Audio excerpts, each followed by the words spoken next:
Hello friends, welcome back to my channel TK Technical Point. आज की इस video में हम बात करेंगे सॉफ्टवेयर इंजीनियरिंग में यूज़ होने वाले स्ट्रक्चर एनालिसिस के बारे में। यानी कि स्ट्रक्चर एनालिसिस क्या होता है, किस तरह से वर्क करता है, क्या इसका वर्क रोल होता है सॉफ्टवेयर इंजीनियरिंग में, इसके बारे में जानेंगे। इसके टूल्स के बारे में जानेंगे, कौन कौन से टूल्स इसमें यूज़ होते हैं और कौन कौन से इसके मॉडल्स होते हैं, उनका क्या वर्क होता है। स्ट्रक्चर एनालिसिस के बारे में बेसिक इन्फॉर्मेशन आपके साथ शेयर करने वाला हूँ। अगर आप चैनल पर नए हैं तो प्लीज़ इस वीडियो को लाइक एंड शेयर करने के साथ चैनल को सब्सक्राइब करना ना भूलें, ताकि आगे आने वाली इसी तरह की यूजफुल वीडियोस की नोटिफिकेशन आपको मिलती रहे। स्टार्ट करते हैं टॉपिक को बिना टाइम वेस्ट किए हुए। जानते हैं यहाँ पर स्ट्रक्चर एनालिसिस के बारे में। स्ट्रक्चर एनालिसिस क्या होता है? Structure analysis is a system development method that allows the analyst to understand the overall functionality of the system and its different activities in a graphical way।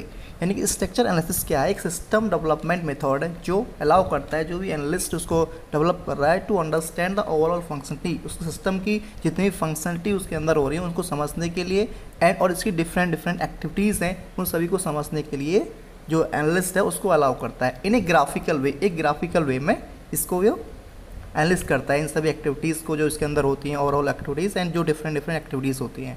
It is a system approach, एक system approach है विच use graphical tools that analyse and refine the objects of an exciting system.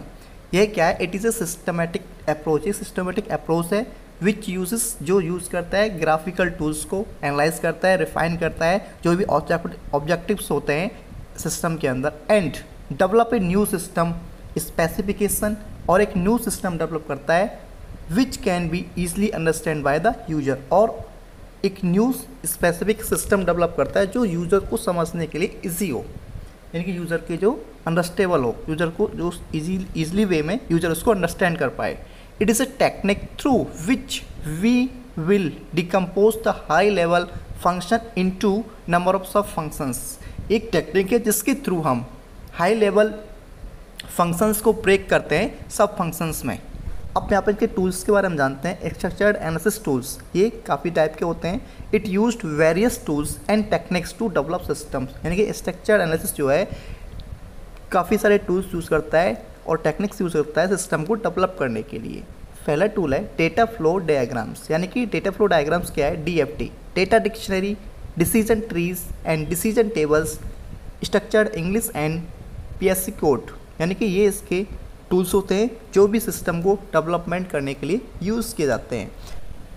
Structure analysis model की बात करें तो इसके to models होते हैं, logical model and second है physical model. Logical and physical model के बारे में जानते हैं। Logical model helps to define the data elements and their relationships, यानी कि लॉजिकल मॉडल के अंदर क्या होता है, ये हेल्प करते हैं डेटा एलिमेंट्स को डिफाइन करने में और देयर रिलेशनशिप्स, उनकी जो रिलेशनशिप्स होती है उसको डिफाइन करने में हेल्प करते हैं। While physical data models helps to design the actual database based on the requirements, यानी कि फिजिकल मॉडल्स क्या होते हैं? फिजिकल डेटा मॉडल हेल्प करते हैं डिज़ाइन करने में actual database based on the requirement के हिसाब से एक्चुअल डेटाबेस डिज़ाइन करने में हेल्प करते हैं। Gathering during the logical data modelling, यानी कि जो भी गैदर हुई हैं, जो भी इंफॉर्मेशंस गैदर हुई हैं लॉजिकल डेटा मॉडल के ड्यूरिंग, उनके बेस पे ये एक्चुअल डेटाबेस डिज़ाइन करने में हेल्प करते हैं। इस तरह से हमने यहाँ पे जाना सॉफ्टवेयर इंजीनियरिंग में यूज़ होने वाला स्ट्रक्चर एनालिसिस का क्या वर्क होता है, किस तरह से यूज़ होता है, क्या इसकी वर्क रेस्पॉन्सिबिलिटीज होती हैं और क्या इसके टूल्स होते हैं जो इसको डेवलप करने में यूज़ होते हैं, और इसके मॉडल्स के बारे में हमने जाना, इसके लॉजिकल एंड फिजिकल मॉडल्स के बारे में। आई होप मेरे द्वारा दी गई स्ट्रक्चर एनालिसिस के बारे में बेसिक इन्फॉर्मेशन आपके लिए यूज़फुल हो तो प्लीज़ इस वीडियो को लाइक करें, शेयर करें, चैनल को सब्सक्राइब करें, ताकि आगे आने वाली इसी तरह की यूज़फुल वीडियोज़ की नोटिफिकेशन आपको मिलती रहे। Thanks for watching.